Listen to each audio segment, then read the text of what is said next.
Welcome to The Mystic Tie, a podcast for Freemasons. I am your host, Troy Sprue. You can find us online at mystictie.com. Email me feedback, guest suggestions, and any other questions at troy@mystictie.com. Support us on Patreon at patreon.com/mystictie. For over 150 years, the Societas Rosicruciana in Anglia has pursued its founding mission quietly, rigorously, and away from public view. Now, for the first time, that work steps into the open. The Rosicrucian is the first global publication to emerge from the world's oldest independent society of Masonic Rosicrucians. This first edition is devoted to Hermeticism, from the Emerald Tablet to the Corpus Hermeticum. This is the tradition attributed to Hermes Trismegistus that stands at the very root of the Western esoteric project. Not merely one strand of the mystery tradition, but the thread from which most of the others are woven. We are joined today by Right Worshipful Brother Alex Rofaila, editor of the Rosicrucian and member of SRIA since 2007. Welcome, Alex. Thank you for joining me on The Mystic Tie. This is your first podcast. I promise I will go easy on you. We will avoid any controversial topics, which is going to be difficult. You're here in your role as editor of this publication, the Rosicrucian. Yes. You want to show it on your screen too? It'll be backwards probably on my screen, but yes, well, here you go. I have pretty sophisticated editing tools, but guys will get the point. Yeah, please, exactly. As my mentor might say, you don't have to read it, but please buy it. Yes, I have copies here, and they sold rather briskly at Grand Lodge a few weeks ago. And it was my number one recommendation at my book table, and that and the 5-minute ritualists that we were selling, Kim March's ritual system. And man, we sold almost all that we had. It was pretty amazing. Now I've read this, which Excellent. it's hard for me to see because I've got like 50 new Masonic books here from Martin Phillips at Lewis Masonic. He sent me a whole pile of stuff. I was like, I got to read this. I got to read this. I got to read this. And where do you have time, right? So I'm trying to book a week. But this, I read and reread a couple of the articles, and I'm over the moon that you guys are speaking publicly. And I really liked the approach you guys took.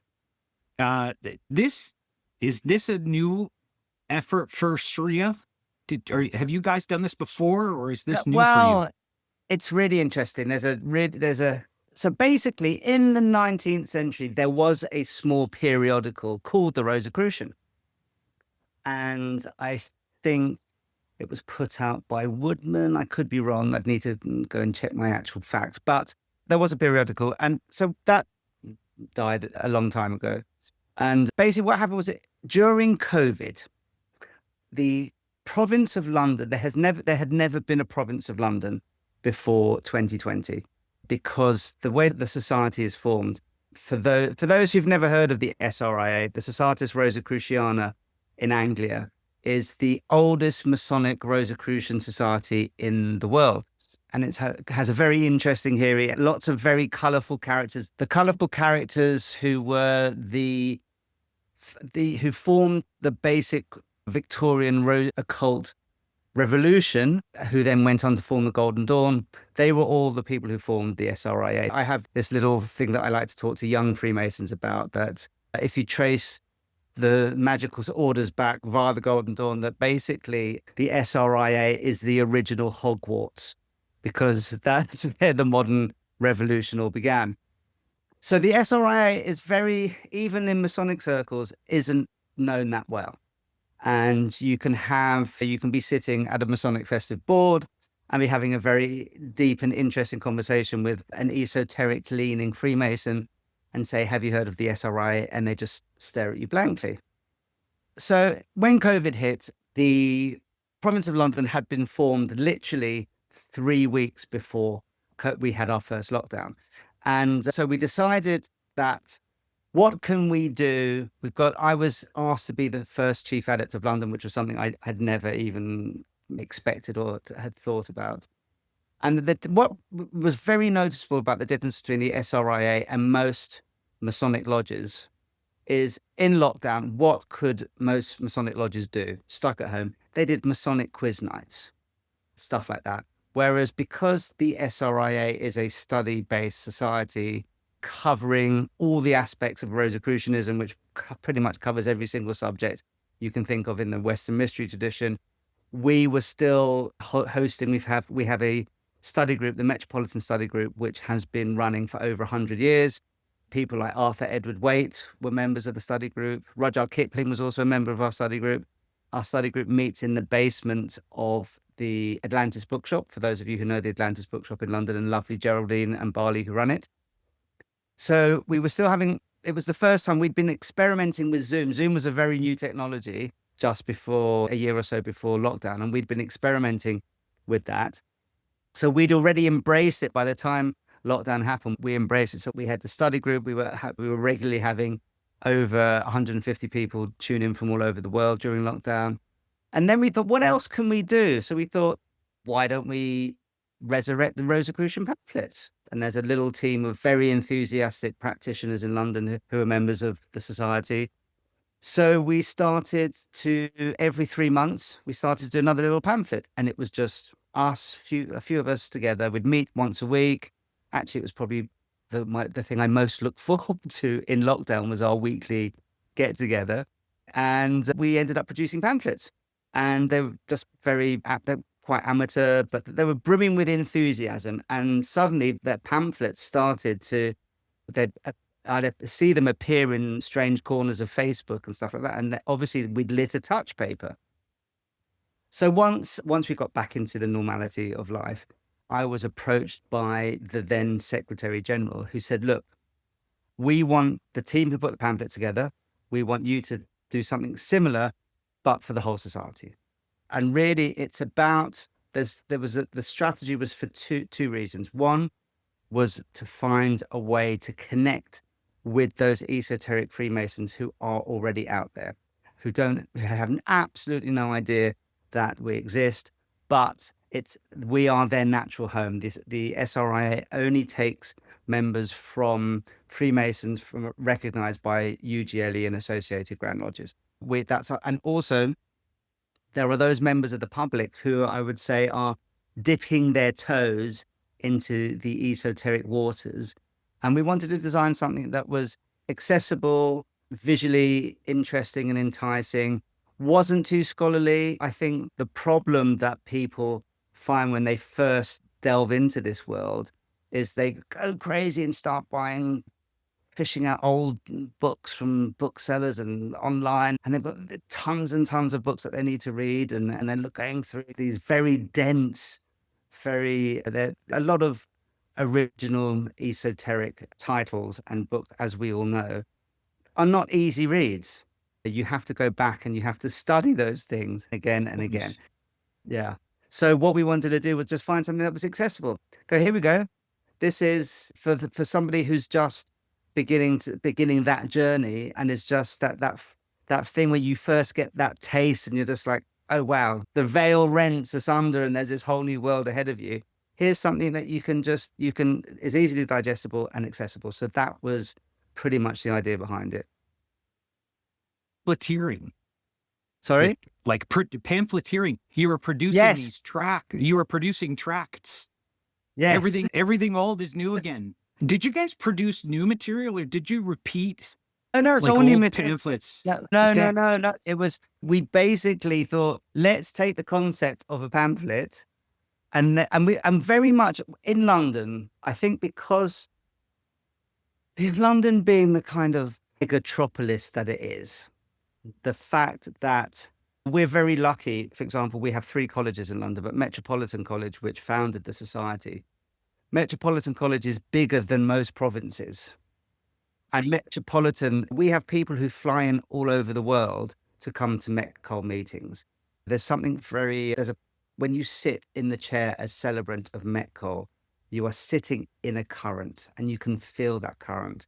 And we have members who fly, and we have one guy who's actually giving he's delivering the paper at the study group this weekend. He flies in from New York every meeting. We have people who fly in from all over Europe, and Metcol is, and London has a lot of as you can imagine, dipping into this world in London, the vein you're mining from is rich and full and interesting and colorful. And we're very lucky that I would say some of the most interesting minds in England who are involved in all of this kind of stuff. There are quite a few of them who are members of Metropolitan College of the SRIA. So we're very lucky. It's like when we came up with the idea, it wasn't in any way a chore. It was like, hey, excellent. We can actually start doing something together, as opposed to, I think what happens, a lot of people, we were all, whatever tradition we practice in, we do our stuff on our own. And the good thing about the SRI is everybody comes together and it's an open forum to be able to discuss all of these different things. And I think that's one of my favorite things that I love about the SRI. It's not like the Golden Dawn where you have this huge amount of work where you have to work through it and then you take an exam to get to the next grade and then the next grade. And I think some people join the SRI thinking it's going to be like that, but it's not. Yes, we have braids. Yes, we have very interesting subject matters that follow a similar kind of route of how one should expand one's knowledge and wisdom, but it's up to you to go and do it. So a lot of people who join are some people, even though everybody is a Trinitarian Christian or identifies as a Trinitarian Christian or accesses, I always say that the thing that someone who in their professional career is a yogi master, or someone who, is an Islamic scholar, or somebody who could be a ceremonial magician or something, but we come together and we break bread. And I think the SRIA is a wonderful place where people come and break bread together. And some of the most fascinating, illuminating, most colorful conversations of my whole life, I think, has been had around an SRIA table after a meeting. By the time dessert comes, we're doing Kabbalistic stand-up routines. It's a wonderful place. That was the thing that did make me laugh, and that's actually a true story. Somebody got up and told a Kabbalistic joke, and it made me laugh because at least 90% of the table were laughing because they understood where the joke came from. Isn't that's the idea behind the Kabbalah, is that we have a common language as aspirants Exactly. to be able to hang all of these archetypes on, right? That I was super impressed with the publication. I like the layout. I like the fact it's like artwork. It's very colorful. The content is very serious, but the articles inside are short. But they're genius, because often with periodicals like this, guys will not cite their source material. And yet every one of these has footnotes and a recommended reading list. And that's brilliant, because without that, you guys are taking a sort of a scholarly approach to very esoteric, very subjective material, right? Yes, but I think it's digestible. The approach is scholarly, but the access point is digestible. And the reason why we wanted to make something, if you look at that, if you imagine that in a bookshop compared to most esoteric publishing, you're going to be standing at the counter going, oh my God, that looks really interesting. What the hell is that? Yeah, and flip through it. The whole thing's full color, full process, exactly, right to full the edge. color for everything. Full color, full process, full bleed. It feels like an old school graphic novel or magazine, like a magazine collectible. That's comic book. Yes, that's exactly what we wanted to do, because I think that some of this subject matter first time round, you can get 3 or 4 paragraphs in and it's just like, I don't understand what this person is talking about. This is very deep, dense information. But I said, but if you can make it accessible, and that's what we said for the articles, which is just like 3,000 words or less.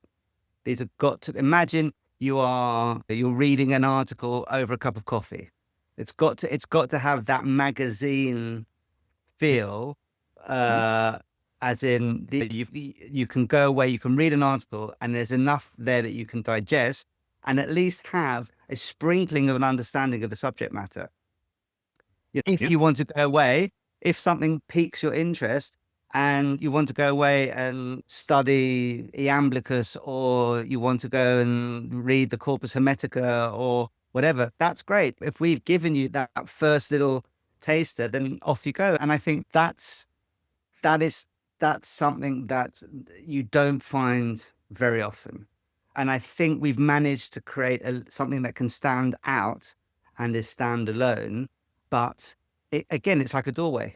That's how I look at the SRIA. It's a doorway. It's a doorway to this whole esoteric wonderland that's out there. Yeah. Yeah. And you could see it's a great, I don't want to gush too much. It's a great contribution to Masonic print culture in a format and a design sensibility that certainly would speak to people that are also buying other pop occult material. I know that Moore's bumper book gets referenced a lot in this area, but you stand out because it's cool and similar, yet so dissimilar with the content, right? You guys are referencing very old historical material. Yes. From an old surviving esoteric society, and yet presenting it in such a cool way. Anyway, my hat's off to you guys.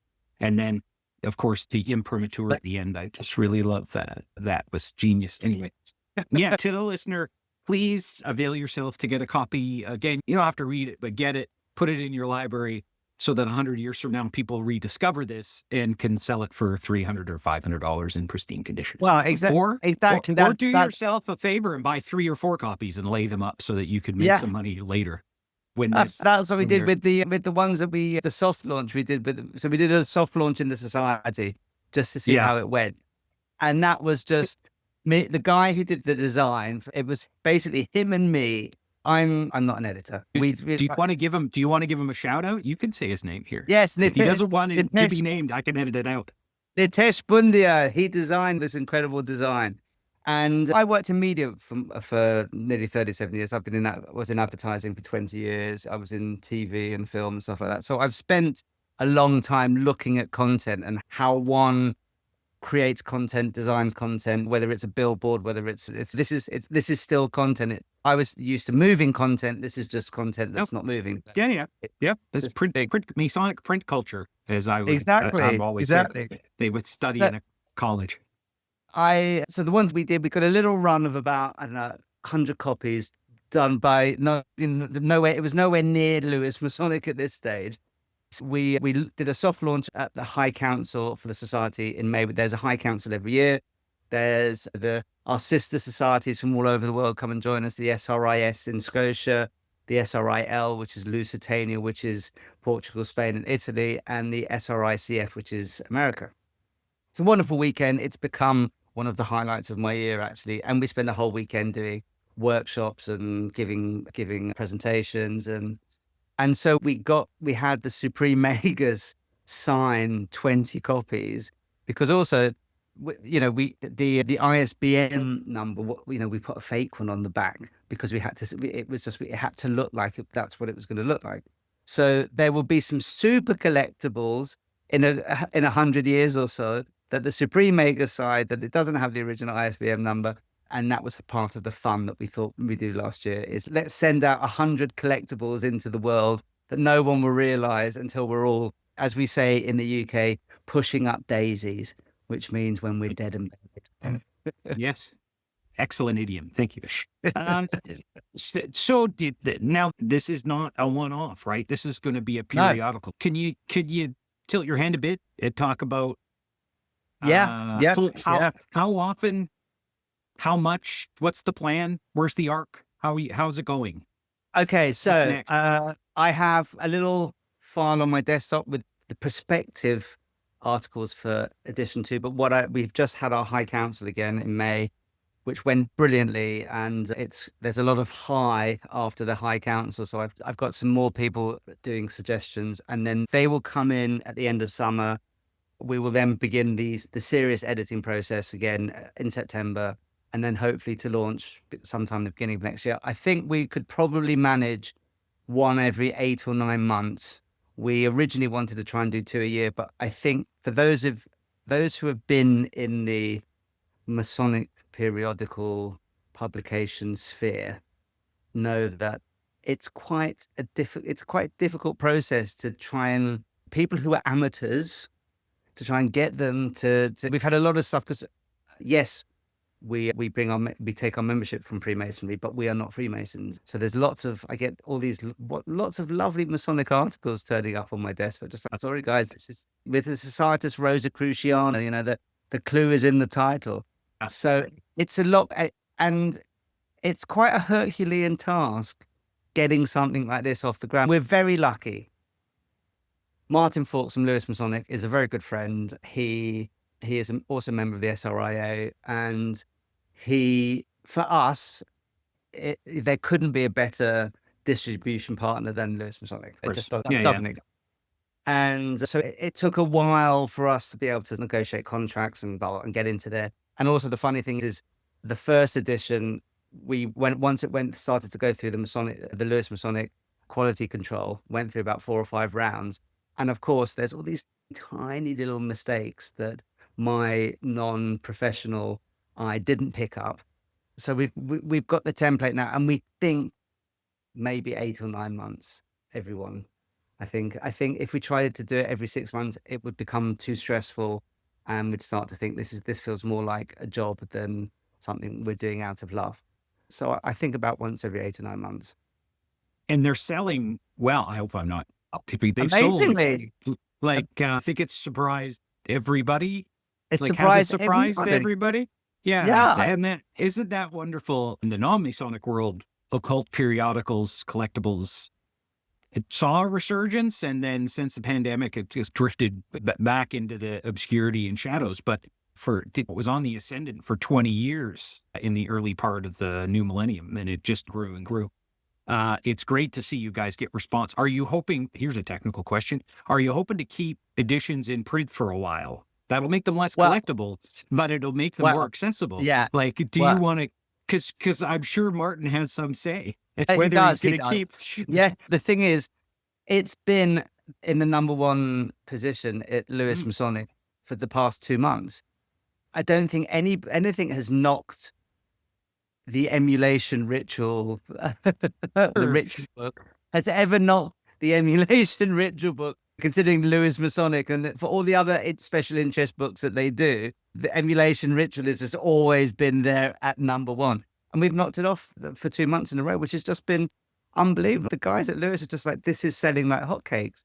We managed to, the one thing we really wanted to do, one of our strategies was, okay, can we get this into the shop at Freemasons Hall in Great Queen Street? Can we get this into the beating heart of global, this is the epicenter of the United Grand Lodge of England. If we can do that, then that would be hitting one of our dreams. It's in there. It's already sold out. They've already got a new order for Freemasons Hall. So the one thing that I think this is really showing the capacity for esoteric interests in normal Freemasonry.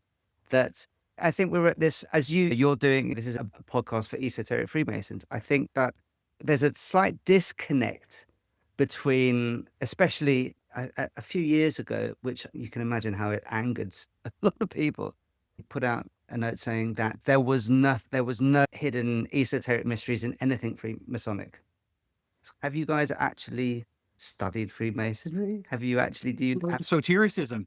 Does it every paragraph, every published Western esoteric expert starts at Freemasonry is the number 1 example. Exactly. This is the number every one of them, without exception. Yeah, exactly. So exactly. We defined it. So unless you've read Favre and the Hanagraph, at least start there. You can't make a blanket statement like that with any kind of. I don't care if you're the Grand Master or the Grand Secretary of any jurisdiction. You can't make a statement like that and expect to be respected in academia, because people just be like, and in other news, water is wet, right? Exactly. You can't. Exactly.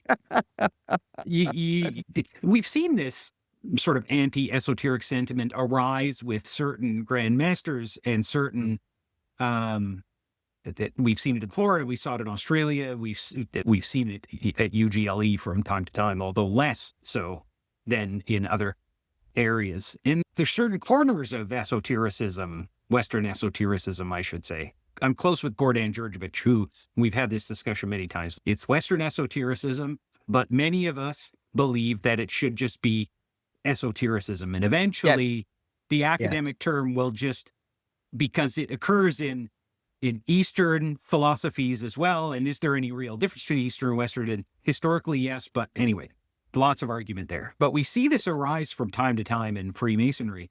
And it's about a public perception that has to do with religious fundamentalism being whipped up. But there's no more religious people in the modern world than people interested in esotericism. The further you go down any esoteric rabbit hole, the more you find the most radically religious believers, right? And completely. I don't understand where the disconnect is, other than for a certain kind of religious practitioner, you could never be the right kind of religious practitioner, and they just want to persecute. That's how they use religion. They use their holy book to beat up other people, right? And we shouldn't be buying into it. We should be fighting that as a liberal, small L liberal organization that we are, with freedom of conscience as a cornerstone of the idea. Anyway, well, the funny you won't thing have is, to argue with me over that over here. The funny thing is, this has probably happened to me, I would say, about between 20 and 30 times, that I have been part of the SRIA equivalent of the initiation ceremony. Countless, I can't even remember how many times. But people coming up to me after the ceremony or after the meal and literally hugging me tight and saying, "This is what I thought Freemasonry was." And I think, there's all the younger guys coming in are so enthusiastic, and I call it the Harry Potter effect. And the reason why I call it the Harry Potter effect is the guys who are all in their kind of 30s now, they were the first generation to read Harry Potter as children. So as kids, they believed in magic completely, 100%. Then as you get older, if you put in a random Google search of what is magic, at some point down that rabbit hole, you are going to end up at the doorstep of Freemasonry. They then join Freemasonry thinking, "Oh my God, this is it. Finally, here I am. Where's the secrets? What's going on?" And they'd be sitting in a craft lodge next to old Bill, and they'd nudge old Bill and go, "Bill, what does this mean? What does this mean?" And Bill shrugs his shoulders and goes, "Oh, well, I don't know. But Bob's got provincial honors. How dare Bob get provincial honors?" And they become disillusioned, and they join lots of other Masonic orders looking for it. This mystery, look in this. They can't. They can smell it, and they can almost taste it. And then some of them get disillusioned and leave Freemasonry altogether, or some of them end up at the door of the SRIA, and they are literally, they're like someone who's been crawling in a desert, looking for that mysterious drop of, and they arrive, and they're just like, it's like this has finally answered their prayers. And I think that half the reason, as I said, one of the reasons for bringing out the Rosicrucian is to try and leave some more colorful crumbs for these Freemasons to come and find us. Because you don't want to over advertise yourself, because then all you get is the medal collectors. And for us, it's like we have 3 colleges in London, and I interviewed the prospective candidates for one of them. And it's just like, we say, come to study group. You can join online. And if anyone's listening online, we have a study group once a month, which is absolutely wonderful. And you're more than welcome to join us from wherever you are in the world. It's a completely open study group. You don't even have to be a Freemason to be part of our study group. And then you are expected, this is not a Masonic order, so you are expected at some point, you're expected to take part in the study group, you're expected to do a presentation, and it doesn't, it can be on anything. You can, instead of a presentation, you can hold a meditation session, you can talk, you have to be, we are creating an egregore here that's full of enthusiastic people that want to be part of this world. So there's a really fine line between trying to bat away the medal collectors and advertising just enough that those who have eyes to see can see us. Indeed. That's quite a fine line to tread. David Harrison, no less than David Harrison and Julian Rees told me similar stories. Yeah. Julian and David both tell stories about they joined a lodge when they were really young. And one of the old guys in the lodge like, give it 10 years and then you'll know what it's about. Yeah. And modern aspirants who are used to being able to go to the internet and watch some YouTube videos on something are not going to study and wait for the spontaneous 10-year aha moment. Sorry, it just isn't. They're gonna drift away to something more immediate. Not that 10 years wouldn't work. That's great, but that's no longer a strategy that's going to work anyway. Exactly. I find and the thing amusing. And the ones who do say that are the ones who don't access stuff on the internet and don't. I find it like I think that we're in a point now where the Masonic stroke world groups, that these kind of groups of organizations and societies, where those who are currently running the society, I call them, they're still 19th century quill and parchment. And those who are coming up through the ranks, who have probably know more about the core ideas of the society, are all 21st century digitally native individuals.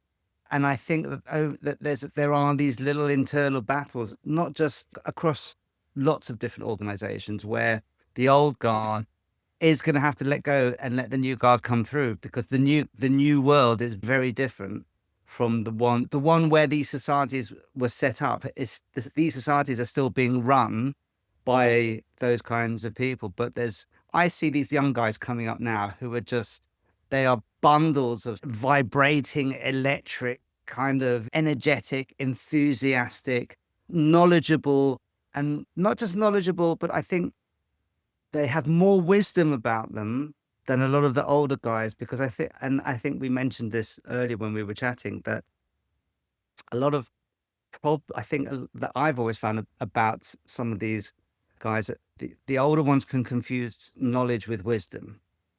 And just because more facts, or you've read more 17th century Rosicrucian texts in Latin, that it somehow gives you a pedigree, a purer pedigree, or a purer right to be the knowledgeable master. But knowledge and wisdom are two very different things. And I think that the modern world, because it's a little bit more of a meme-tastic environment, that some of these guys aren't sitting in worn leather chairs in front of a fire with a leather-bound tomb or 10 on their bookshelf, spending the evening with the grandfather clock ticking in the background, digesting these old texts. They're out living life in a very different way. And I think that's a good thing. I think it's time, because there's so much of this knowledge has been hidden behind closed doors, not for any other reason that there was just no access to it. Right. Yep. And in the modern world, anything you want, especially now with, I think we all have love-hate relationships today. I think AI is a wonderful research tool, but you can find things, you can scour stuff now on the internet, which would have taken you 2 years of sitting in the British Library trying to access the same information. Yep. And look, you just touched on something, that the tension, I always talk about it here, tension between the anachronism of the craft, and then the craft being a reflection of modern society, in the new membership versus old membership. And we've always had that tension. In his book, Over 300 Years of Masonic Ritual, is it Gandoff? Anyway, I'll put it in the show notes. It's over here on my shelf for sale. Anyway, he talks about the membership crisis that was caused by the Fire of London with all the building lodges. And he doesn't say it out loud, but you read between the lines with what his conclusions are. And even taking speculative members in the original idea of the craft was a membership drive to keep all these charters going, right? Yeah. And it's just, has that always been the case? And why are we bringing people in who don't understand what we're doing over here? And it's like, at some point, the not understanding became part of the Masonic tradition, right? Just that if you're in charge, now you can just assert, we just talked about this. Now you can just assert whatever you want about the craft, and people have to toe the line. And it's just like, it's also fascinating how much of the craft is resistant to change in such a manner that it doesn't matter what you're saying about it. You too will be forgotten. And only after your death will you get any kind of respect about your ideas about the craft. It takes forever to steer this ship. Harrison's republishing Wilmshurst and his rituals, and the Lodge of Living Stones is going to be 100 years this year or last year, right? And his ideas, again, getting some attention. I know Ike Baker's talking about it, and I'm rereading Meaning of Masonry again. And I have my issues with Wilmshurst. Anyway, there's all of this anachronism versus newness, right? And I want you to comment on that. But before we move on to that, and I want to talk about the value of secrecy, I want to ask you about that cartouche you're wearing on your ring finger. But before we get there, so you can think about how you're going to answer those questions while you answer this question, I have a comment. I think Martin could do you dirty by reissuing the emulation ritual, make 6 corrections and be like, there's another new edition. Do you guys dirty and be like, yeah, this is no longer number 1, because of course there are those brothers that would rush out and get another. Well, only to find 6 corrections and be like, what the hell, Martin? Anyway, I also think that perhaps launching in June and this being July is the end of the Masonic season. So the rush for copies of the emulation ritual are probably tapering off towards the end of the year. I'm sure that if we launched in September, it would be a very different fight. The emulation would be giving us a good run for our money. Yes, and I'd like to think that being on this podcast to promote it now after your first big rush of sales, this will be the summer reading equivalent of Eat, Pray, Love. So that we'll get this out I would hope so. I would hope so. The Masonic esoteric equivalent of Eat, Pray, Love. I love that. My 12 listeners will immediately go by. Anyway. What sort of articles are you looking for your next edition? Let's do that before we get into personal stuff, because I want you to have a chance to use this platform to be like, hey, if you want to get published in an occult periodical of this quality right here that is really amazing, this is what you need to do. You need to add footnotes, first of all. But what are you guys looking for your next one out there?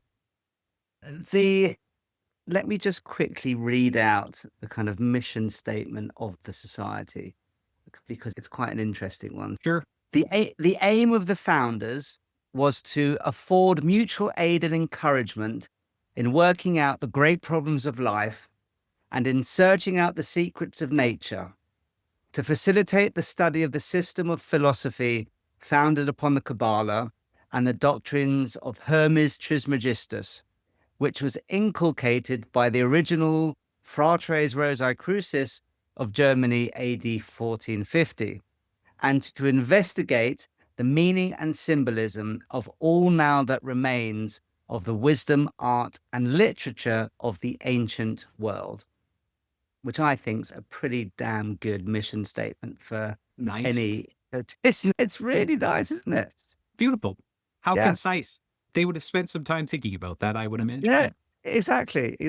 So the first one, we thought, what's the most opaque concept in there, apart from so much has been written about Kabbalah, that we thought, okay, let's dedicate the first issue to Hermeticism or Hermetism, depending on your phraseology, which we did. But we didn't want to suddenly, we thought for the second, we didn't want to suddenly get stuck into themes. So do we pick another theme from the Western tradition or the Rosicrucian tradition? And then what happens when we run out of themes? So this time we've just gone out into the society and just said, okay, what's out there now? What's interesting you guys? What is really making you excited? What are you enthusiastic about? And try to do a sort of cross-section of what people are excited about in the society at the moment. Not sure what's going to come out. I will know, hopefully, by the end of the summer, there will be enough in my inbox that we'll be able to have a look at and see if there's enough of that cross section of how it can, what kind of edition it can make. Because I think that I'm trying to find that sort of sweet spot where we're getting people enthused to about the publication, that it's on enough people's radars that they think, oh great, I've just done this fascinating weekend of, I don't know, some form of Kabbalistic meditation, or whatever the hell it happens to be, and just get enthused and go, I want to write an article specifically for the Rosicrucian about that. That's what we are trying to do, to hopefully in the next year or so that it becomes every time I send out a missive to the provincial directors of studies, they're sending it out to all the college members. And we've got colleges pretty much. It's incredible how the society is beginning to spread and the interest in it. And we've had colleges open in Germany, one last year in Slovenia, which was amazing. It was in an deconsecrated Teutonic Knights church in the middle of Ljubljana. And one of our chief adepts is an ordained priest. So he it was basically deconstituted by the communist regime 60 years ago, but it's beautiful. It's got these incredible murals on the walls. It's absolutely stunning building. And he then reconsecrated it as a sacred space before the consecration for the college took place, which is just beautiful. And it's just, and you see these, like Slovenia's only been recognized as a country since 1992. Yeah. They're so enthusiastic about this stuff. There's Bulgaria is coming up. Romania is happening. There's one in Austria coming up too. It's just, there's more opening in France. France has just become its own province. There is appetite for this stuff. And so I'm trying to get our members enthused enough that when it comes round, they think, oh, great, I've got something specifically for the Rosicrucian, not opposed to, at the moment, I think what's definitely been arriving in my inbox is, oh, I wrote this Masonic paper 10 years ago on the tessellated pavement. There you go. Sorry guys. Well, This is not a place. There's other venues. There's other venues for all of this. Exactly. This is not a place for regurgitated 10-year-old Masonic papers. We are supposed to be trying to look at what I always say about Rosicrucianism now. And this is what we tried to do with our original pamphlets that we produced in 2020. How do these teachings, how does this system apply to the 21st century?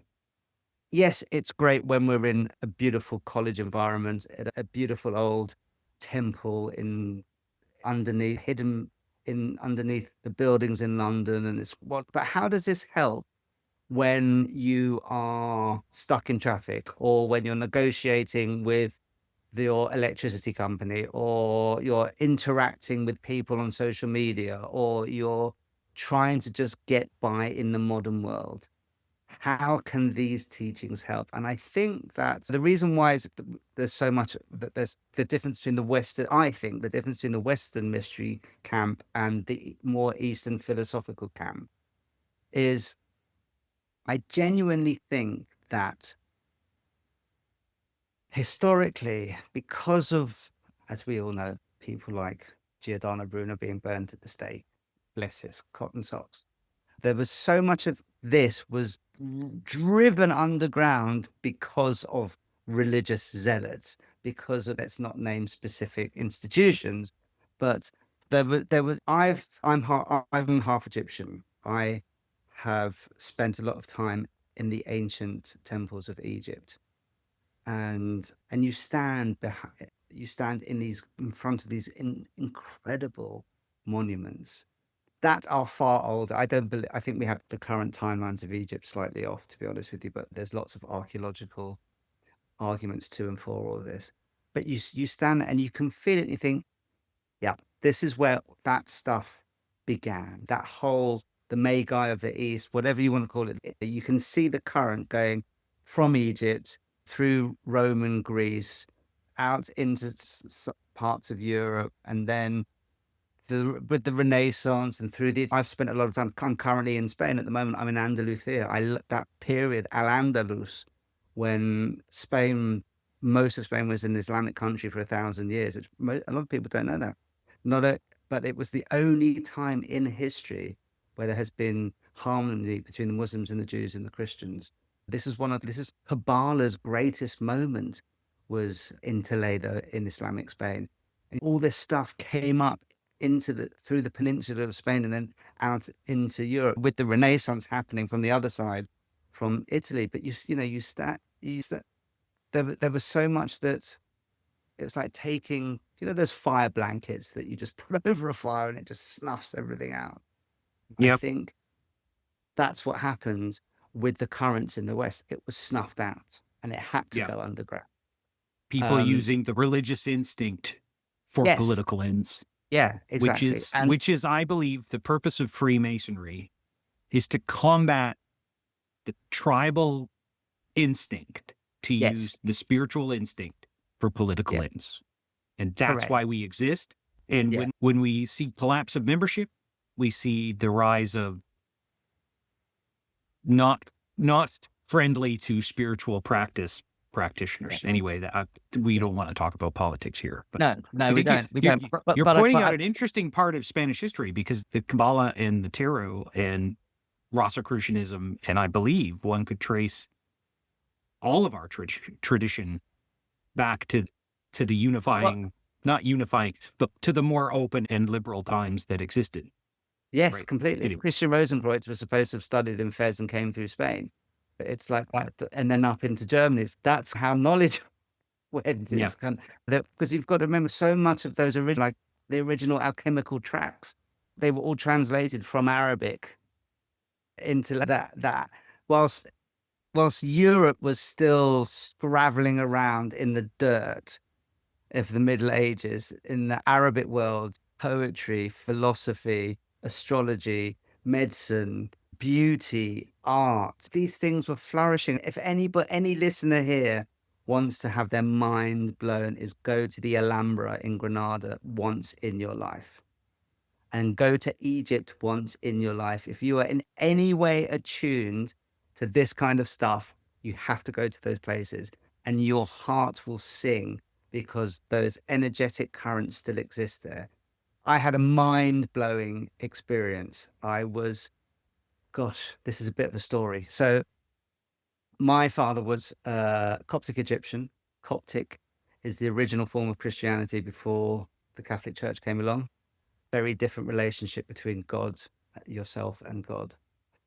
He was a old Coptic magician. He was also a member of the SRA. He was a member of Metropolitan College, but he died before I found all of this stuff out. He was a member of every single Masonic order, and he was in pretty much at least 2 units per order. And I found out after he died, I'd worked out that he was so addicted to Freemasonry that he became a member of daylight lodges. So he would go to work, tell my mother he was going to work, go to daylight lodges, come back, and then go home after his day's work, when he'd done at least 2 Masonic meetings during the day. Wow. Yeah, wow. he was, and every single Masonic order I've gone into, I've had a random old man come and shake my hand and just say, "Oh my God, you're never." Oh, I knew your dad. Yeah, I knew your dad. Exactly. Oh, wow. But okay. Tell your story, because then I have a question. A good question here for you. I kept some of his ashes to when my father was a refugee from the Suez War in 1958. He never went back to Egypt until about 1993, 94, and I went back with him for the first time. And we became so addicted to going to Egypt that we went every single year. And we used to stay in Cairo. You used to be able to go and have a beer in front of the Sphinx and the pyramids as the sun set, before they do these sound and light shows all over Egypt. Before all the tourists appear, we would sit and we would philosophize about life, the universe, everything, as in front of the Sphinx. So I kept some of his ashes to take back there.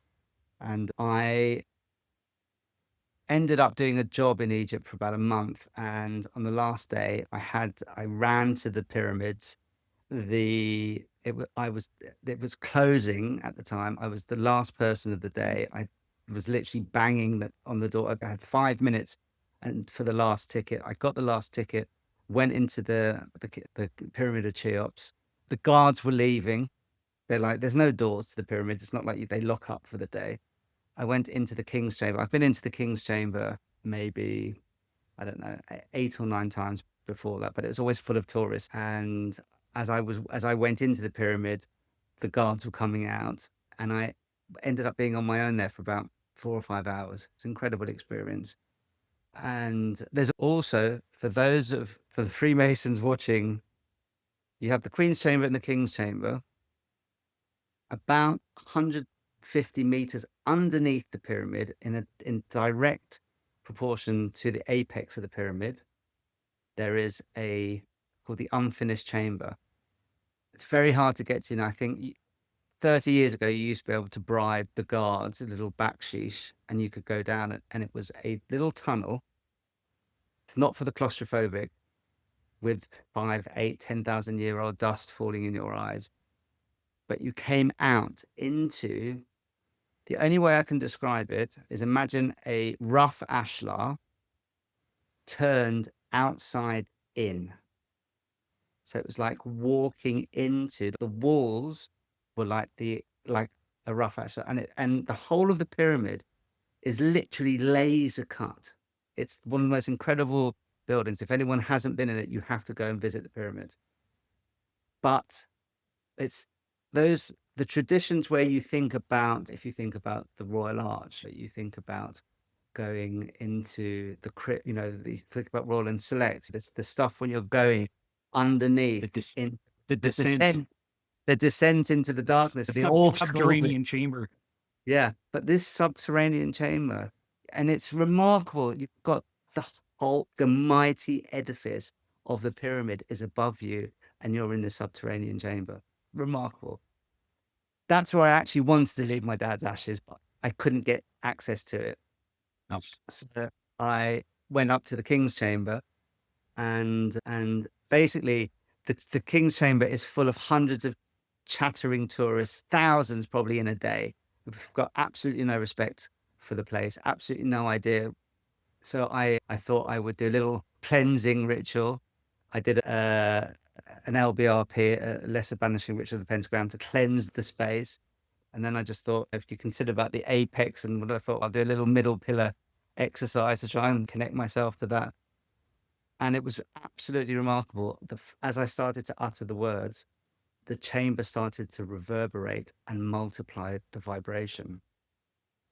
And I've never felt on a cellular level, it kept reverberating back. And I literally felt like my DNA was vibrating at a different level when I left.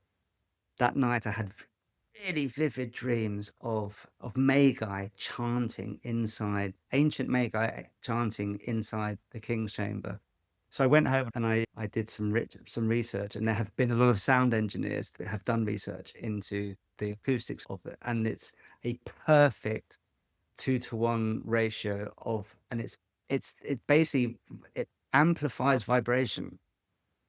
And I wrote a paper on it. I can send you the paper if you like. It was just one of the most mind-blowing things. And I think that when you look at the pyramid through Hermetic eyes, not scientific eyes, the only evidence to say that it was Cheops's temple, Khufra Cheops, is there's a cartouche like that, a cartouche that is basically ancient graffiti. It's like Cheops has gone in and scrawled his cartouche on the side of the wall, which is literally the ancient equivalent of saying Cheops was here 5000 BC. So that's what they ascribe to to identify the period. But once you're in there, it is, the only way I could describe it was it felt like some kind of magical amplifier. Because if you think about vibration, you think about the use of vocal vibration, you think about, at the beginning was the Word and the Word was God. You think about the Egyptian creation story, the great goddess Geb, the world came out of her mouth, it was spoken into existence. That concept of vibrator, you think about ceremonial magic, you think about how we intone these god names and these god forms in rituals. You think about what we even think about Masonic ritual. We invoke the great architect. We don't ask the great architect to join us. We invoke, we're creating these, and we're speaking, and it was absolutely remarkable. It was like, this building is a precise instrument for some form of manifestation communication. I don't know, but it's definitely built as some kind of instrument. And that was probably the most. So anyway, going back to my original point of, you find this stuff, all the stuff that we do as Freemasons and other things, you can feel its origins in the temple structures of ancient Egypt, which goes back to how it was suffocated in the West. And I think that most people who don't know about that, most people don't know there's a tradition in the West. You talk to the average person walking down the road, to them, the concept of spirituality comes from the East. They have absolutely no connotation in any way, shape, or form that there is a spiritual tradition that comes from the West, that is part of our makeup, as part of our DNA, as people who are genetically from this part of the world.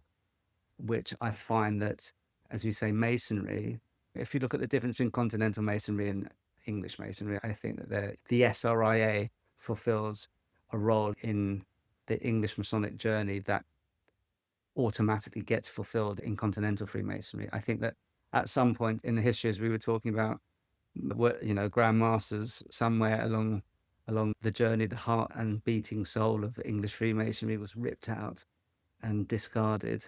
And there's us esoteric seekers trying to knit it back together again and activate it again. I think it is a current, and I think we're all trying to get the power running through it again.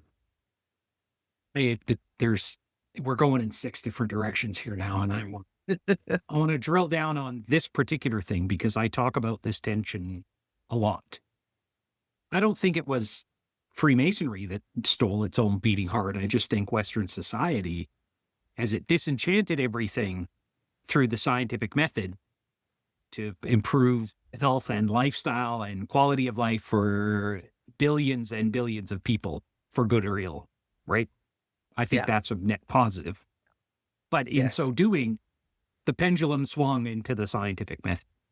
This, I believe, I will talk a lot about this, but I believe was Crowley's message that's largely misunderstood. The method of science, the aim of religion. This is, again, the point of Freemasonry, certainly esoteric Freemasonry, is to get this established as you could still have an enchanted worldview.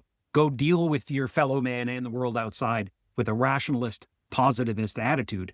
But you can have an inner life that outside people will never understand, and the new apostolic reformation in Christianity will try and stamp out and fail. But there's a direct relationship with spiritual forces. That is the point of the religious impulse. Not to have anybody in between, or to allow anybody to use that spiritual impulse for political ends, which is the source of much evil in the world. Anyway, we're in talk. Yeah. There exists this tension in the modern craft, and there has existed this tension for time immemorial. Martin Fox was here to talk about it with Long Livers. He's like, Thomas Vaughan and his inheritors published this book where you could live longer if you just treat your spiritual practice as a physical, meditative practice, and be careful what you eat, be careful what you drink, be careful how you think, because what you learn, you become, right? And then there's other forces in the craft that at the time were like, the way to live longer is to get drunk with your friends. And Martin and I talk about this, and he's going to release a book later this year to that effect. Whereas the one that was done, that was basically written as a rebuttal. That's what he told me about that one. I think. But that microcosm of those two arguments is exemplified writ large at the as above, so below, microcosm versus macrocosm, right? The macrocosm of the craft is experiencing this tension constantly. And you see it in lodges where you've got young members and old members, and the old guys are like, it wasn't this way in my day. And the younger members are like, if you want us to stick around, you got to give us something here. Yeah. Can you talk a bit about that tension you experience being heavily involved? There is a value of secrecy in this work, right? But when you're somebody like you're highly visible in the craft, right? Now you're the editor of this periodical, which is going to get no end of attention. You're on this podcast. You're talking to me. Yeah. Okay. Yeah. That's going to upset. It's going to upset people that you're even talking to me. Good. Well, because that's the best part of talking to me. So can you talk about this tension of it? The thing is, it's if you think about, okay, let's go back to if we're supposed to be Rosicrucians, what do the Rosicrucian manifesto say? What does the Confessio say? Is basically rebelling against papist society. It's just it's like they were revolutionaries. This was a revolutionary strain of thought. This was injecting revolution into society under a screen of secrecy where you can't actually find this brotherhood, because what it was actually doing was trying to get people to wake up and go, hold on a minute, this isn't spirituality.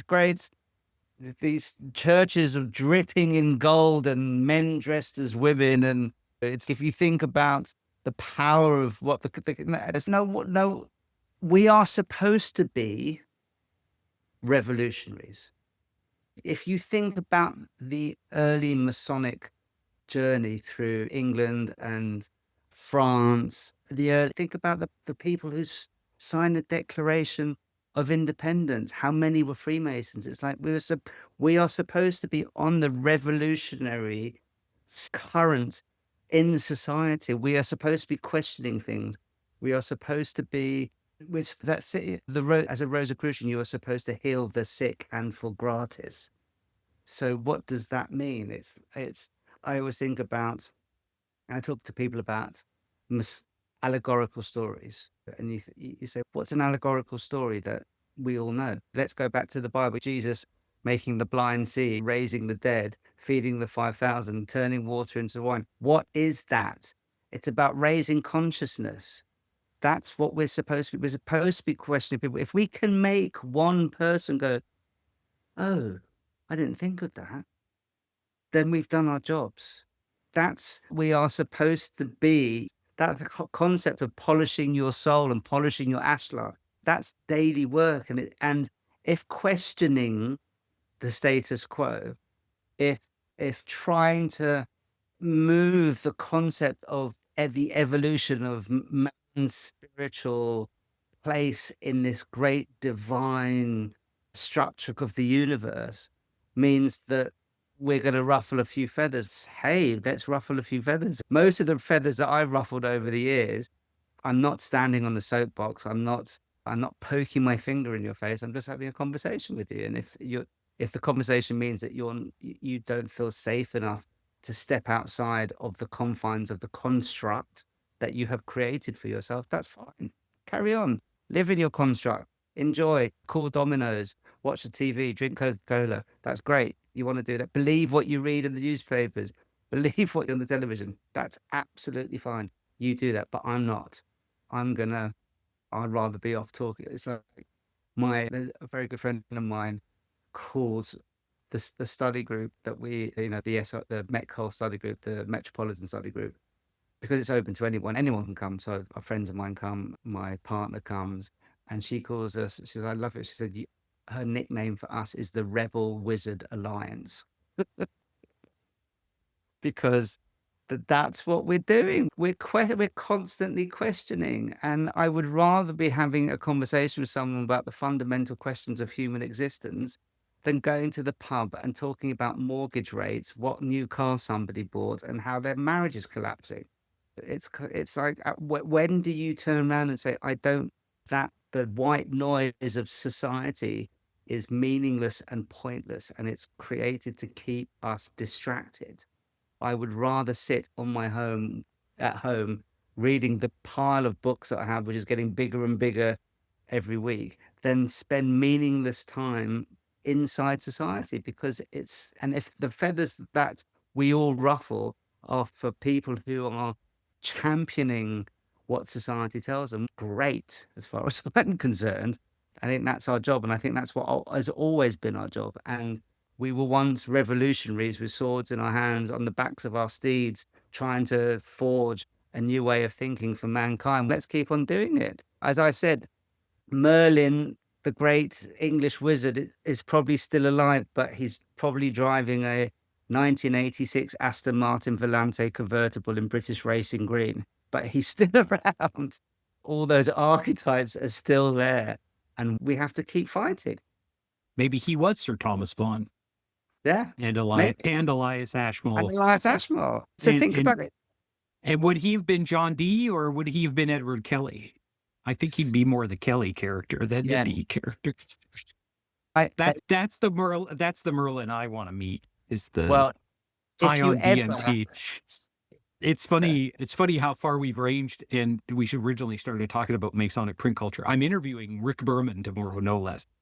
I And really I've talked to David Harrison, recently, and there's all this, like this cross, because Martin and Nick have introduced me around to these guys, and so this is the type of Mason that I'm keen to talk to. I've talked to Paul Calderwood and Kim March and some other guys that aren't overtly occult leaning, but they've published books. And the idea is to get all these ideas from people. And I just love the way you talk about your ideas. And when I come to QC next year for my own reasons, I think in May, for my birthday, I think, we'll have an opportunity to meet, and hopefully I won't have to go to Spain, but I would go to Spain. Because if you're around in May, to traveling around here,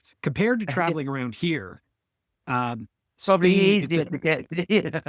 Hey man, the next city in Kelowna is halfway between here and Calgary, but I'm famous for pointing it out.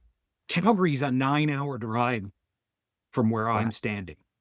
Wow. And if you want, I think Kelowna's getting close to maybe 250,000 people, right? Yeah. But Calgary's the next big city. And Seattle's only a few hours south, but the next big city in Canada is Calgary. And it's an enormous distance from here to there. Yeah. And I mean, if you've never been to North America, you don't really appreciate how far apart everything is. And then we get to Europe and everything's just, it feels like it's just down the road. But then for you guys, so I mean, we've got, the SRIA has probably got about 8 colleges in Canada, but we don't appreciate how far the members have to go to have their college meetings, because I just jump on a tube in London. I spend my time, I go back to England. I have these little blocks of 3 or 4 weeks where I've got lots of meetings. I spend my life going to meetings, and now I leave again for 3 or 4 weeks. But we don't appreciate the vastness of the effort. Well, I was talking to one of the guys from Canada at High Council, and he's, it's like an 8-hour drive for me to go to a meeting. And that's normal. Yeah. And that's lots of guys do that here. Again, you find your people, and then you have to commute. I want to ask you, I know you've been very generous with your time. We're closing in on the 90 minutes I scheduled. Listen, I'm fine if you want to go over a bit. Don't say that, because you don't know what I'm like. Hey, man, the first time Martin Fox and I talked on here, it was about long livers, I think, before he came to Grand Masonic Day here last year. I was like, hey, Martin, you want to tell me about the long livers? And I think I edited that into 3 45-minute episodes, and I still have 75 minutes I didn't use. Martin, I love Martin. He is just such a wonderful character. What a credit to this gentle craft we were involved in, to have somebody like that and be able to meet somebody like that. Yeah. That's what I think about now. I think about the world in which we all inhabit. That not that we do any of this for glory, we do it for love. And when you think about, if I look back at the founders of the society, and I think about, there are some parts of the society which have become more populated with old Masons, some parts of the society where there's really great enthusiasm. But what did when the founders were sitting there thinking, this is what we want to do, did they realize that they would become these legends of the occulted world? I think the word occult has got so many negative connotations to it. I think occulted, it's occulted for a reason. It's not nothing. I've always said this. I said nothing is actually hidden. It's only hidden for those people who cannot see them. And I used to drive my ex-wife absolutely bananas, because every time we went to a city, we'd go on a city break. But every time we'd walk into an old church, or we'd go and see an art exhibition, or go and see, okay, look, that means that, and that means that, and that means that, and that's a little clue for that, and that's And it's once you can read that visual language, it's everywhere. It's absolutely everywhere. It's not a cult. It's not hidden. It's occulted from within. Hidden in plain view, right? Yeah, it completely is. Completely. The first time I ever went to Siena Cathedral was by accident. I had absolutely no idea. Have you ever been to Siena No. Cathedral? Oh my God. You know that there's an image of Hermes Trismegistus, which is accepted as the image of her. That, you open the door, the main two doors of the cathedral, that's the image which is on the floor. So all of those popes and cardinals and all the hierarchy of and the whole church is black and white. It's striped like a tessellated pavement, a Masonic pavement, but it's the whole building. Yeah, it's remarkable. And I hadn't heard of it. And I started to walk around and just, oh my God, this is literally a living, breathing homage to Hermetic truth built. I love the fact I would have loved to have known those Gothic Freemasons who built all this stuff for the church, and the church had absolutely no idea that it was built into all these things, like the theory about Gothic cathedrals being built as in the shape of the great womb, the womb of the Great Mother. Do you know that theory? Yeah. Yeah. All of that stuff. And you just think, when you see it in Siena, it's like there on the floor in front of you as you walk in. And it's there, Hermes Trismegistus, in enormous letters with this image of him, and that they didn't realize what it was. And they, Keppel Church in London has beautiful Rosicrucian symbolism in it. And unless you know what you're looking for, any dummy can walk in there and be like, yeah, no, this certainly is something more unusual than a regular old Catholic church. But there's still, this stuff is still, again, hidden in plain sight.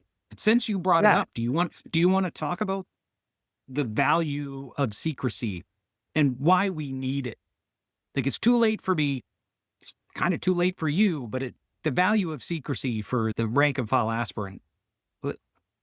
Why do we still perpetuate this? Okay, I think there comes a time when people become excited about stuff. So you are a first-time, enthusiastic, excited Freemason, and you want to tell the world about everything that you're doing because you're excited. Understanding, turning ritual and words into your own personal wisdom takes years, as we all know. And this might sound quite elitist, but I say this in the nicest possible way. And I think since the dawn of time, there has been the majority and the minority. But the minority that I'm talking about are not the lords and the lay and the ones who own castles and stuff like that. The minority I'm talking about are the poets, the philosophers, the playwrights, the composers, the wise men, the wise women, the ones who have always sat on the outside of society, the ones who have always passed the wisdom to the next generation using different language, because ultimately the concept of, we love to go back and talk about our historic heroes in these traditions, but all they're doing is repackaging that wisdom into a way that is understandable for their particular point in history, which we are doing today. There's an example. And secrecy, again, going back to those who have eyes to see it, is the majority, those people who watch Fox News, watch any news channel, anybody who lives there by the rote of society, by what they're told to do, by what they read in the press, by what they see on the television, by what it's impossible for people like that to digest this knowledge. And in the same way that the Eleusinian mysteries, that it was on pain of death if you revealed this, but Indeed, what everybody fails to realize is all of these schools are just schools of development and self-realization. There is no, I always say to people who want to join Freemasonry, you're not going to join and go, there you go, there's the Book of Secrets. Say, we are the Book of Secrets. The chapters are in your own heart. But that takes work. And that thing of the teacher will, when the pupil is ready, the teacher will appear. The knowledge is there. So the reason why the concept of secrecy is because originally, if you'd be excommunicated, or you'd be burnt at the stake, or you'd been killed, or you'd been tracked down by the Nazis and sent to the concentration camps. That's one version of secrecy, which is pretty, with that kind of pedigree, anybody who, what about Newton's discovered alchemical texts after his death, that actually he was probably a greater alchemist than he was a physicist. So it's like, fortunately or fortunately, we still live in society. We still have to interact in society. I personally, I've been very lucky that I had a wonderful time in society. I had a career in media that lasted nearly 40 years. I've now left that career. I'm now concentrating on different things. But I feel like I've done my time in society now.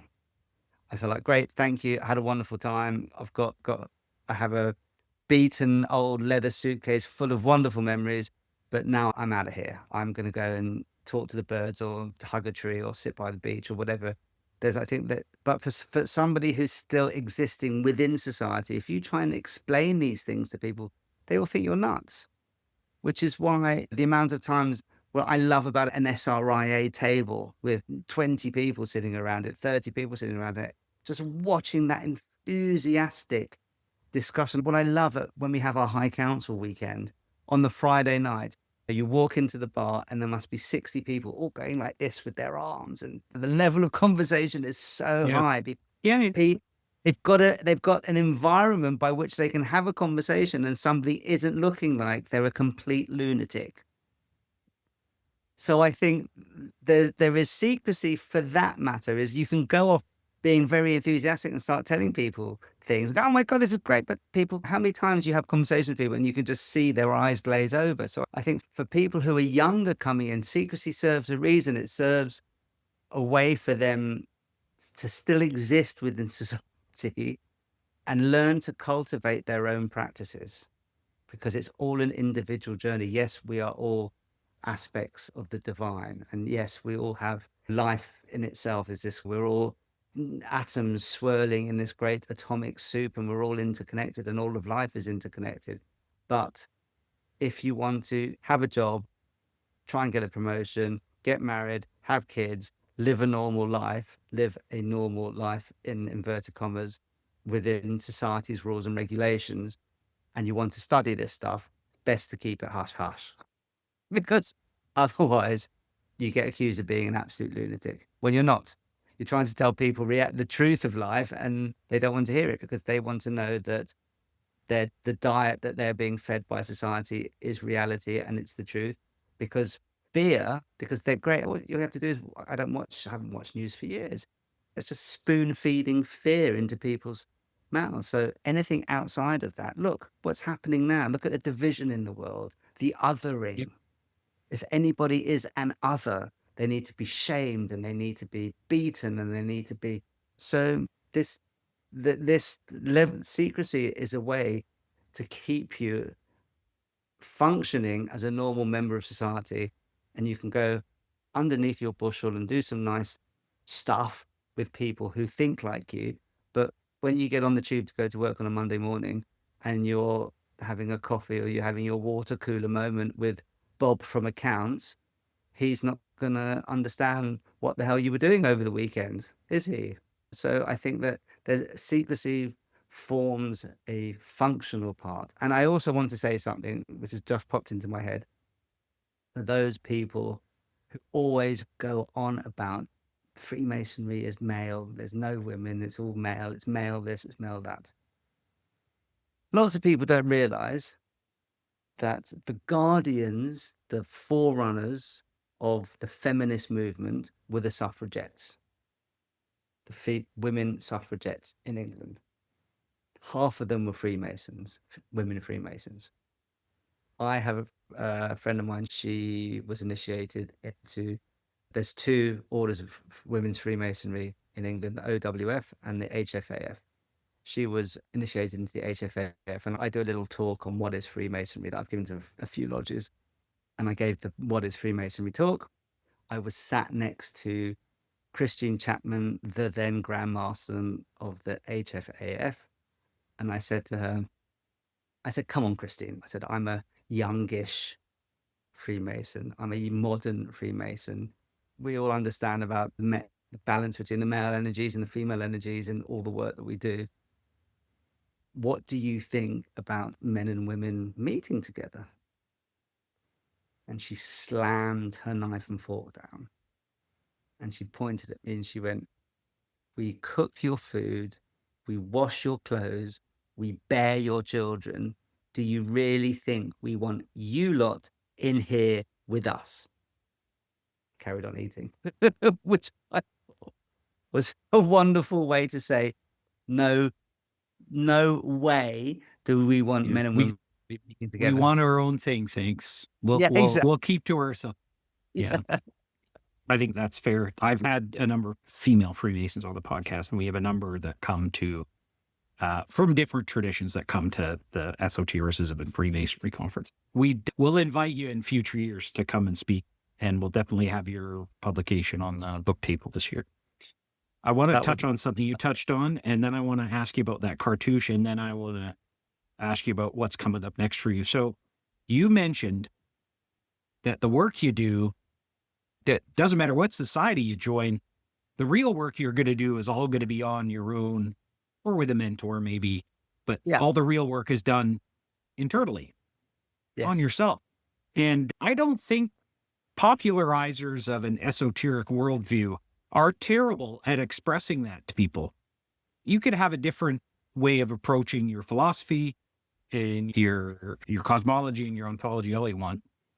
But the mysticism of what we do needs to be applied on the self, with the self, by the self a lot of times. You're not gonna do it by osmosis, like the Garfield tying some books to himself, right? This stuff needs to be practiced. The ashlar polishing only happens alone, and it's difficult, and you have to use elbow grease and a lot of polish, and the bit that you polished yesterday, when you come back to it today, will be just as dirty again. All right. So what do you tell aspirants that come to you and be like, because I have a way of dealing with aspirants are like, look, I'm looking for somebody to teach me this stuff. What do you tell them to make them go away, first of all? And then what advice do you give them to be like, go away, kids, you bother me, right? But what do you tell them? There's worse places to start, right? Here, these different concordant bodies, if you're into different philosophical backgrounds, these concordant bodies are good starting points. But you got to read. It's like getting a PhD. You're going to read 100 books, right? And then you got to practice. So what do you tell a guy? That's the key. You can read books. The map is not the territory. You can read books, comes out of your backside. But until you start to practice this stuff, it means nothing. And I think if let's just look at it from a very simple Masonic approach. Forget all the other stuff that goes on. I am a very keen ritualist. And the reason why I'm a keen ritualist is because that individual journey, every single piece of ritual in every single Masonic ritual, in every single piece of Masonic, in every single Masonic order, has a kernel of wisdom in it. The only way you are going to understand what that kernel of wisdom is when you know that ritual well enough that when you are performing it,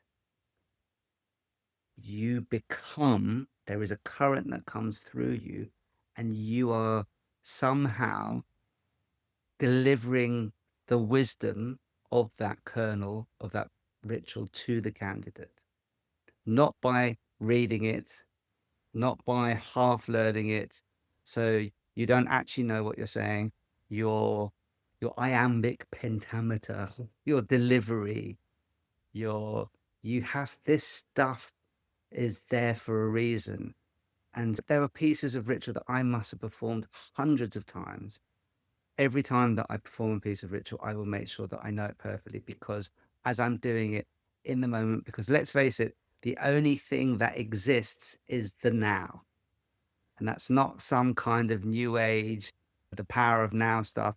It is the only thing that exists in now. And the one key that I can take from every single tradition I have ever touched upon is life, wisdom, knowledge, magic only happens in the now.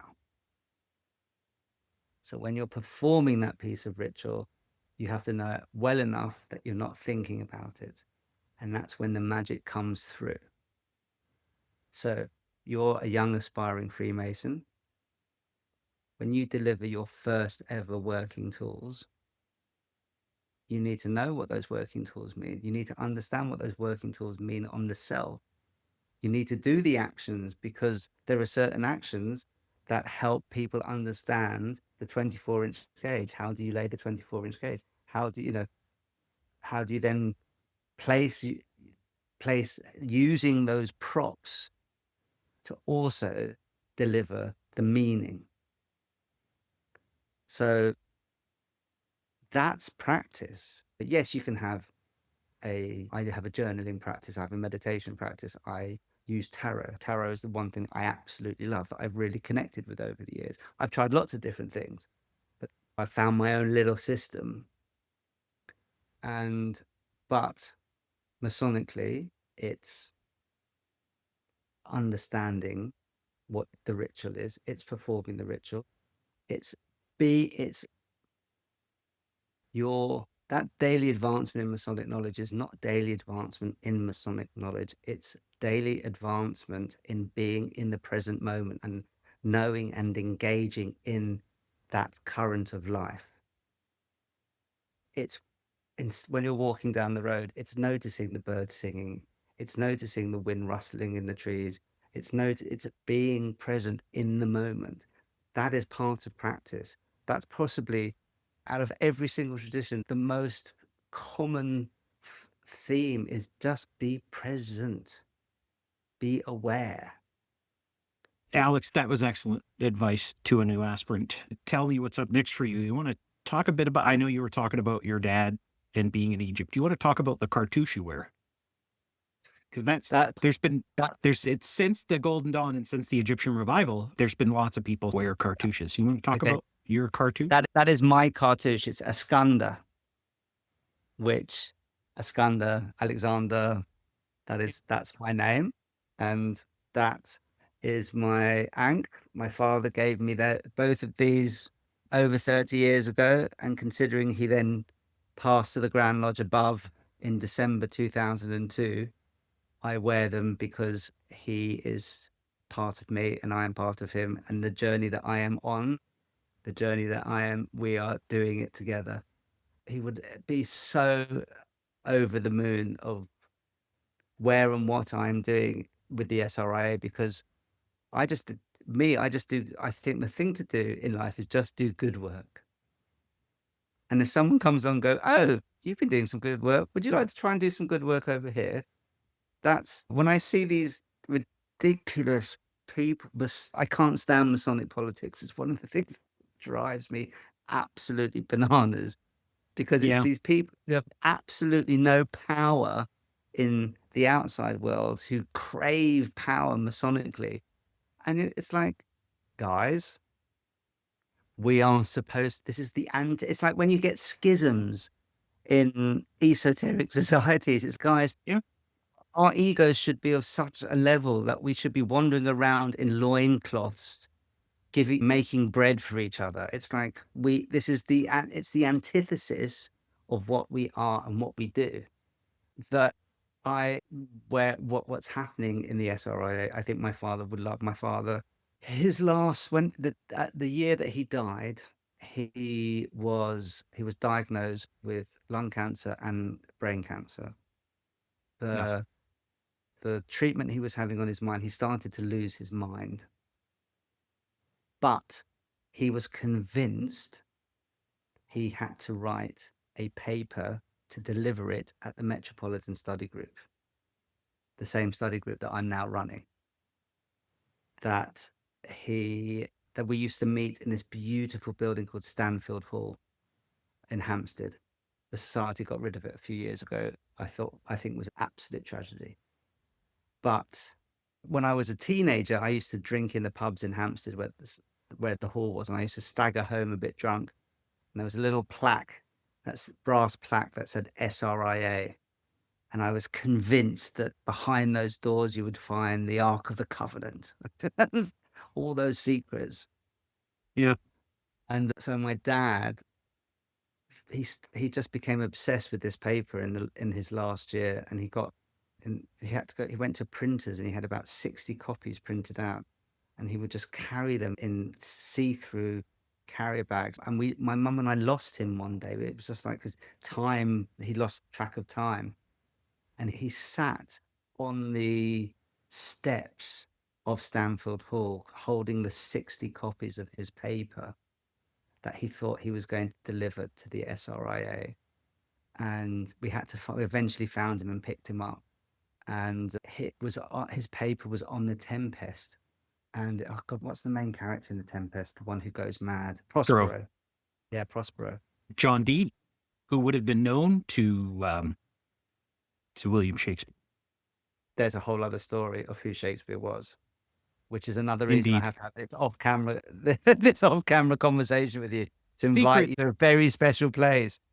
The thing that kept him moving for his last year was the paper that he was writing on Prospero's madness as he went mad like Prospero. Wow. It was very Shakespearean that last year. And then you're going to love this. So my father was known as an incredible richness. When I was a child, he was an actor, and he had a theatre school and a drama school and a theatre company. And so he was known, his delivery of being an old wizard and being an actor, combining those two talents, his ritual delivery was legendary. I never really got to see it because, as I said, he died 3 weeks after my 3rd degree in craft. But my last greatest memory I have of my father, he knew he was dying. He knew he was going mad. But my school, my lodge is a school lodge.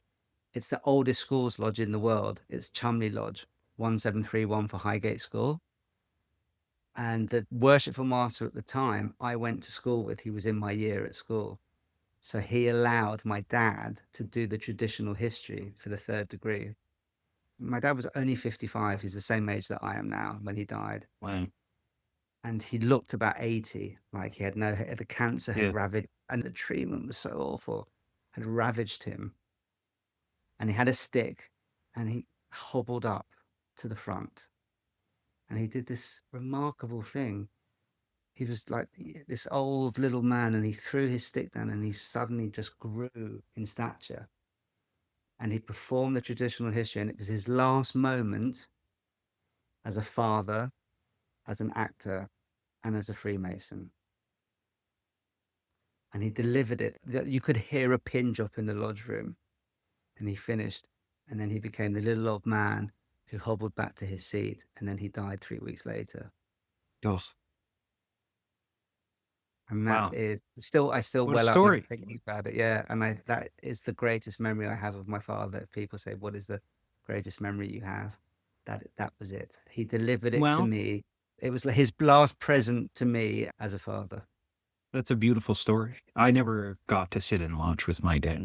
My family doesn't have roots in the craft. And that's beautiful.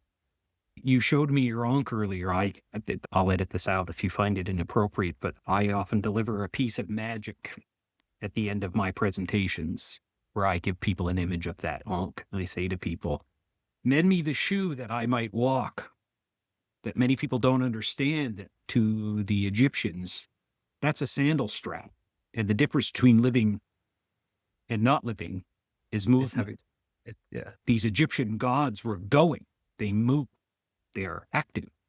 And that's They're the active. difference They're between, active. Yeah, they're active. right? They're And active. that's the Yeah. difference between being alive and being an Osiris, right? Being not alive.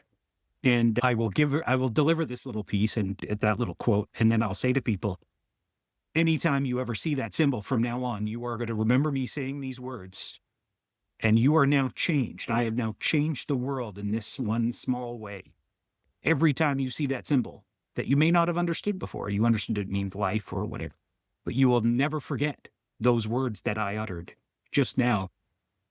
And now you're forever polluted with my particular philosophical background. That's it. That's the worst thing I could do for people. Anyway, so I'll edit that if you want me to. Have you got, what's next for you? Have you got, I don't imagine you're going to be doing book signings, but have you got speaking engagements, or is No, it the next study group, or what have you got coming up? So we have the next study group, which I tell you what you can put on the show notes. I will send you the link to, if you go to SRIA London. Okay. There is a link. Sure. Put your email in. Everyone can sign up. The third Saturday of every month, we have the study group. We've got one coming up this Saturday. As I said, we have people join in from literally all over the world. We can have anything from 20 people to 100 people, depending on how popular it is. And yes, this has been my first podcast, so I don't know. You were excellent. I probably won't remove anything because I thought it was all good. Even when we were down the rabbit hole occasionally, I will be editing lightly. Even though it's long, I'll probably leave it intact and as a single piece. It just seemed really good. And I will include the study group. The other thing, could non-members submit a paper, or do you only want to publish stuff by members? No, it's got to be members because it is an official SRIA publication. If you were a regular attendee of the study group, we could possibly swing it, but you'd have to be coming to study group for a couple of years, kind of thing. Because we have got. I'll just submit my paper as Sir Thomas Vaughan, and you can choose to do what you want with it. Or yeah, but yeah. So that's the next. What's happening for me? God, there's so much going on with the SRIA. We are trying to do. There's a few things that I'm trying to do. One is I'm trying to do with some other guys, trying to do a light blues thing for younger Masons, because I find that it's the younger Masons who are knocking at the door. Yeah, for this kind of stuff. They're desperate. And they go away pissy that they couldn't find it. Yeah. Exactly. Nobody. Yeah. So we're literally talking about it next week, trying to work out how we can do the equivalent of a light blues. We've got stuff happening there's a new comms group. We're putting together some stuff of how we can just communicate better, because I think that we're suffering, like Freemasonry is suffering, but I think they've gone down the wrong road of trying to turn it into a non-spiritual, completely secular organization that's charitable and does good works. I think that they forget that a lot of people are coming into Freemasonry for the spiritual stuff. Sure, but one thing you have to remind yourself is that there's a reason the old spiritual systems are being set aside. It's because they hung too closely to the old systems and wouldn't move forward with the new rational thought processes of modern man. Can't move forward by looking backward. You'll fall over. No, but so here we go. Modern society, what's happening at the moment in modern society? The greatest health crisis in history, mental health crisis in history. There's very interesting data to show that for the first time in many years, membership of the Catholic Church is going up again. Yes. People are scrambling for meaning in life. Agreed. I agree with you. After 20 years of social media, people realize what a vacuous, narcissistic, reflecting whole social media is, and they're craving connection. I've got a friend of mine who is probably the most un-Masonic person you could ever imagine wanting to join Freemasonry. He's a plumber. He was doing some work at Freemasons Hall, plumbing work at Freemasons Hall. And he was so enamored by watching the connection that people have, that he Yep. wants to join a connection. We live in, especially in, I call it the Protestant North. I call it the difference in the Catholic South and Protestant North, especially if you look at it from Yeah. a European. Well, that's You from a, look at- from a Christian perspective for sure. Yeah, you look at it, the Protestant North are the ones where they embraced rabid capitalist ideals, Reaganism, Thatcherism. What happened? They ripped out communities, they ripped out families. We don't have families. We don't look after our old people. We all leave home. No one actually, there's in the same way that in Europe, families are still together. The church, no matter how people are not part of the church, there is still a tradition that brings people together. European Catholicism is about celebration, and they have so many different celebrations in Spain. They have a different saints' day, but it's not about the religion. It's about the community. It's about the coming together. And in the West, where we turned everybody into dog eat dog, and I'll beat you, and I'm going to win, Sure. and all of that kind of thing. We're left with these people who are sad, lonely, going crazy, desperate for connection, desperate to try and understand what it is to be a human being. So where are they going back to? They're going back to religion, and Masonry is one of the places that is answering those questions for people before you get on to Sure, things but- like Rosicrucianism and Martinism and all those Yeah, other yeah. aspects that are out there. But I think that we may shrink, the Masonic numbers may shrink, but the people coming in are coming in for the right reasons. I hope the ones I see anyway. the Yeah. young ones And meet. I just happen to think that there's a middle way. There's a middle ground, and we happen to be the third way organization. You were touching on this earlier. And I think there's a way to revive civic responsibility and civic engagement and community without adding obedience to religious dogma and authorities that don't have your best interests at heart. And that there's the pendulum is swung all the way one way, and we're seeing it swing back. And Yeah. I think, and I keep talking about this, but the further capitulation to old religious ideas is just going to enter us back into a new dark age. Yeah. If Yeah, you but then I if you think- want to if you want a Christian revival that looks like what's going on with my southern neighbor here, you and I are not on the same But page, that's right? not because that's what I call, that's like the Protestant, that kind of like the rabid. It's got nothing to do with Yeah. community. It's about and family. tribalism. It's Yeah, you're either in or you're out. You're Yeah. not with us, and then you can never be the right kind of tribalist, right? Yeah. You'll always be on the outcast if you're not white, middle-aged Protestant in a particular style of Protestant and a particular type of voter and you hold a particular belief structure, right? Masonry stands between those worlds of politics and religion and says that there is a brotherhood of man that exists, and we should be worshiping at that altar. And if that gets me labeled as a Unitarian, then that's tough luck, because I'm not in the States and they can't shut me up.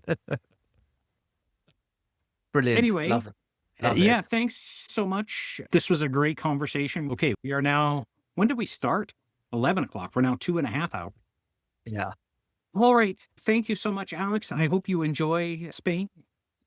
You might see me there before you see me in London, but I will definitely be back interviewing Rick Berman tomorrow. Anything you want to ask Rick on the record while he's on my podcast tomorrow morning at like 8 in the morning? No. I'm going to show him this. What do you think of this, Rick? Have you read this? What do you think about these guys doing this crazy stuff? Perfect. Aren't they nuts putting this out there? Wow. Gotta have mad respect for anybody who gets involved in an esoteric publishing effort, especially a periodical, because holy man, be careful what you wish for. Let's see how it goes. Let's see how it goes. We're all here for the adventure. I will be consuming and making sure other students of the work are consuming. Thank you so much, Alex Rofaila. Thank you, Yep. and we will see you at the next study group. You certainly will. And Troy, this has been absolutely fantastic. So thank you very much for taking your time as well.